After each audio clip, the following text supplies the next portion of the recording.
I'm here with Brian Ritter, who is the Principia College solar car driver, and Kenneth Stack, who is the lead aerodynamics man. Can you guys tell us a little bit about the solar car project?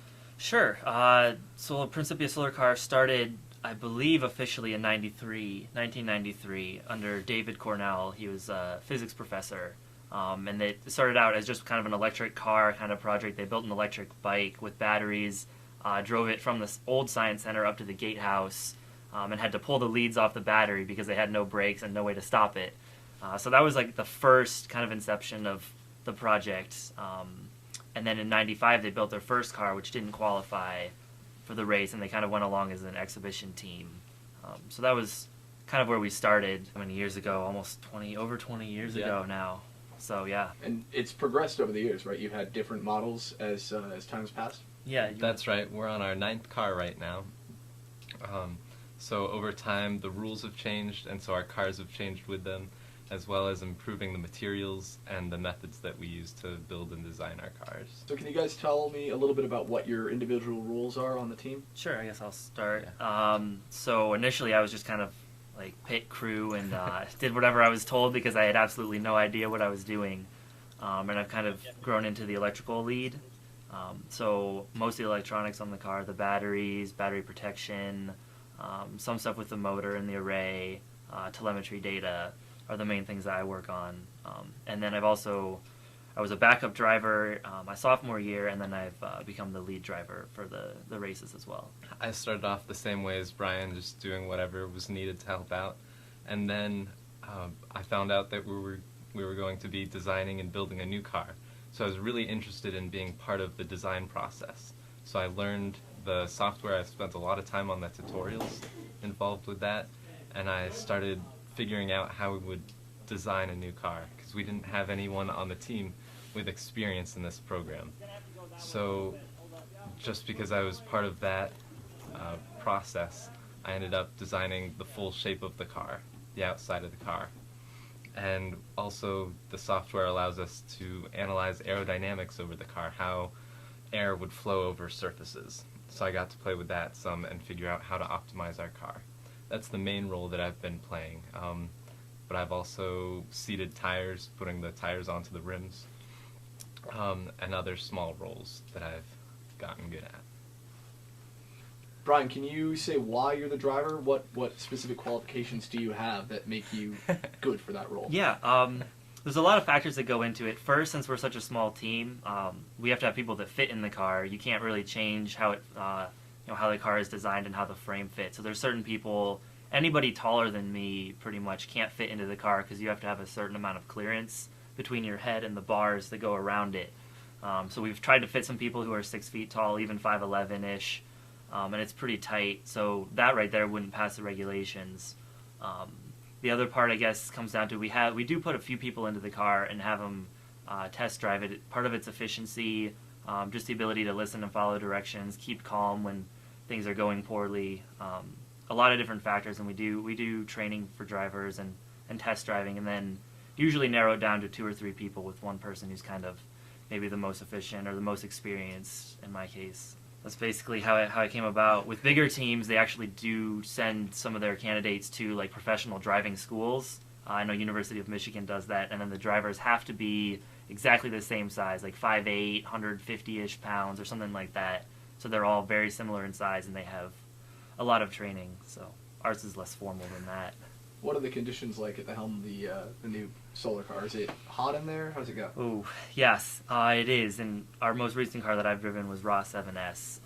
The entire black body. It's the one that looks like a manta ray or the Batmobile, some people think. But yeah, when it's sunny out, it can get up to about 110 in there. And I was in the car for several hours with that. We do have a little airflow. We installed a fan partway through the race to kind of blow on the driver's face. And we have a Camelback that has water in it for the driver. So it's not terribly uncomfortable, and honestly, you have to focus so hard that it kind of, that stuff falls by the wayside when you're focusing on driving, but certainly not as comfortable. And it handles a lot differently with no power steering. It's all very, very minimal changes affect it pretty significantly. Something you might both be able to talk about. Obviously, people don't know a whole lot about the solar car. How would you guys say it compares to a normal car, say on the road? What's like the top speed? How does it handle things like that? Around 60 or 70. We've had cars go up as fast as 85 or 90 before on speed close course races. Handling is I think the biggest one, and you can really feel the wind because the car is so light. I mean, I've driven a Prius, and on River Road the wind will push you around a little bit, but when you're in those little cars and you'll feel a semi go by or even a normal car passing, and it's not, I've never felt unsafe on the highways, but you definitely you feel it, and you notice that kind of thing more. It's really bumpy. Every bump on the road where like the cement was put together, the different chunks, you'll feel all of that. And then having three wheels definitely makes the turns feel a little different. It kind of, not really slides, but there's definitely some, the way that it turns is different. Yeah, I could add a little bit onto that just from a physical point of view. The car isn't as durable and as well tested as commercial cars, so we have to be careful around it when we're handling it. Things can break more frequently than you'd expect on a normal car, so a lot of repairs go into it during races especially, and just overall being cautious and careful, especially around the solar cells and other delicate parts of the car.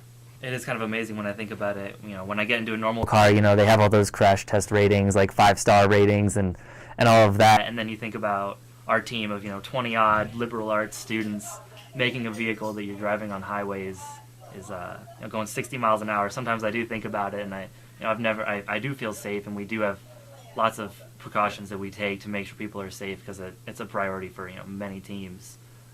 But I think it's pretty cool that we can make something that drives alongside Toyota cars and Ford and Chevrolet. And so the electronics necessary to make a car like this, obviously both kind of varied and pretty extensive. What is the cost that goes into something like this, say a new car? We spend, $160,000-ish each build cycle. Yeah, we usually say like close to 200,000 Around for a build cycle every 2 years about. And that includes races. So going to Australia is about $50,000 to ship the car and just get students there, travel costs, food, things like that, lodging. So around $150,000 for the car.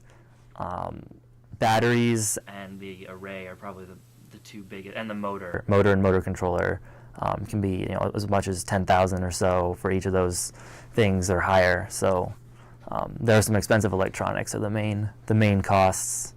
So why rebuild a car as opposed to just making adaptation? Well, the rules have changed significantly for these upcoming races. The seating position is different. We have to have 4 instead of 3 wheels for the upcoming races. And the way our car is made out of carbon fiber composites, it's difficult to nicely reconfigure wheels, and as well as the whole chassis needs to be rebuilt for these new rules. That's the main reason, is the rules, and we can also improve on things that we've learned from in the past. It also comes down to just durability as well. I mean, we've driven Raw 7S, our most recent car, in Australia for a couple thousand, and across the U.S. for another couple thousand, and that frame was in Raw 7, which was the previous car, but the same body, and that had another maybe 3,000 to 5,000 miles on it. And normal cars wear out much slower, but they do, have a life, a shelf life, not a shelf life, a amount of time on the road that they can last, and ours is just a lot less than that. So how do you remain competitive with programs that have a much larger budget? You mentioned Michigan's got a massive program, right? Mm-hmm. Yeah, I think part of it just comes down to improving and making sure that every subsequent team knows why we did the things we did and how to improve on it. And then having a few key people who dedicate a lot of their time to doing stuff like Ken did this past summer, and throughout being on Solar Car with coming up with the body design and everything like that, has put in countless hours, and having people that are dedicated and really want to do stuff on the project and can learn from all of the stuff that we've learned over previous cars. Something else that I've noticed, even though we don't have engineers and we don't have the engineering skill set that other schools do, we do everything else really well. The care that we put into making parts and our car, as well as just taking our time on the tasks that we do and making sure that we cover a wide variety of things that are important for the race, not just the car, but logistics, as well as being able to have the support from donors and all the other things that go into the race. Those we do well. compared to some of the top engineering teams. So obviously you guys really enjoy, being on the solar car team. You've dedicated a lot of your time to it. Do you expect this to have kind of a tangible payout in the real world? Are you looking to go in and pursue something like this after graduation? Personally, I'm planning on studying electrical engineering, which I decided to do based on my work with the electrical systems on the car. So it's something that I thought I wanted to do, but wasn't sure when I decided to come to Prin, and it's given me that drive. I don't know if I'll be doing stuff with solar power or with cars, but I think that the experience has definitely helped me with what I want to do in life. This past spring, Garrett, myself, John Brewer, and some other faculty went to Texas for a Siemens conference. Now, Siemens is the sponsor who provides us with the software NX that we use to do all of our modeling and analysis of our car. They invited us, our school, out of all the other schools that they help, and we set up a booth there with our car to talk about how we use their software and how it's benefited us. We also gave a presentation to about 1,000 people about our car, and right after the presentation, the president of Siemens came up and talked to us to ask if we were interested in an internship. And Garrett did that internship with Siemens this past summer. So it definitely does have tangible effects on our careers, as well as meeting lots of other people in interesting fields during that conference. We got business cards. Another student is pursuing an internship with Apple that was made through that connection. So what happens with a solar car once you retire it? Is it a joyride mobile or what? Sometimes it gets cannibalized for parts. We've taken things out of, I know the original cars back when our budget was small, although we don't necessarily have a huge budget now, but back when it was, just starting, they would take things out, anything that they could use, and I think they've ended up getting rid of some of those original ones because they were so destroyed in the process of taking everything useful. We sold the body of one car to a father-son, and they have been using it, I think, in the salt flats as one of those high-speed, drag racer type things. We have a couple of our cars, more recent ones, just in storage that we're planning on pulling out for our alumni reunion this coming summer. So they're kind of all over the place. I think we sold the lower body of one car to a school in Egypt right before the revolution happened, and didn't get any money from them. But at least everybody was safe and went over there. So I guess it worked out. But yeah, we have them in storage, and we actually did look at them when we've been designing our new car just to get some ideas on how to do some of the suspension and the mechanics. Are you guys competing anymore? You're both graduating this spring.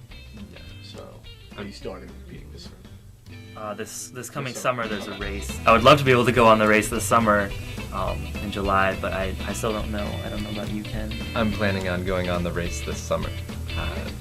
After that, I'll still be here next school year, working as a post-grad teaching intern for the physics department, mainly so that I can continue working with solar car because I love it so much. Great. Well, thank you both so much for your time.